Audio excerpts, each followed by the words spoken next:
তো শুটিং এ এফডিসিতে গেলাম, শুটিং হচ্ছে, সারাদিন ব্যাপী শুটিং হচ্ছে। তো সারাদিনের শুটিং শেষে একটা পর্যায়ে এমন একটা ছিল যে একটা কাঠের লম্বা board 2 feet by 10 feet by 2 feet এরকম 10 ফিট লম্বা একটা বোর্ড।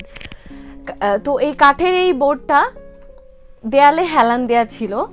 আমার শুটিং মানে আমি দাঁড়ানো, আমাকে রোল বলবে, আমি পারফরমেন্স শুরু করব, এমন একটা সময় ওই বোর্ডটা জাস্ট এরকম করে এসে আমার মাথায়, সেইভাবে আমার মাথায় একদম জাস্ট ঠাস করে। তারপরে নিজে রিয়েলাইজ করলাম যে এরকম কিছু, সবাই তো খুবই ভয় পেয়ে গেল যে আমি কি আর মানে শুটিং কন্টিনিউ করতে পারবো কিনা, আমি কি ঠিক আছি কিনা, কন্টিনিউ করা পসিবল কিনা। তাপস ভাইয়া মনি ভাবি তো মানে এই যে এত ইনভেস্টমেন্টের একটা প্রজেক্ট, এরকম একটা কাজ, সেখানে তো তিনি কাজটা নিয়ে চিন্তা করবেন, আমাকে নিয়ে কেন চিন্তা করবেন। অথচ ওই মুহূর্তেই তাপস ভাই মনি ভাবির কথা যে শুটিং বন্ধ করো না, আর করতে হবে না, ও ঠিক হোক আগে, ও কি ঠিক আছে কিনা দেখো, মানে ঐশী তুমি ঠিক আছো কিনা, তো বা কি এরকম।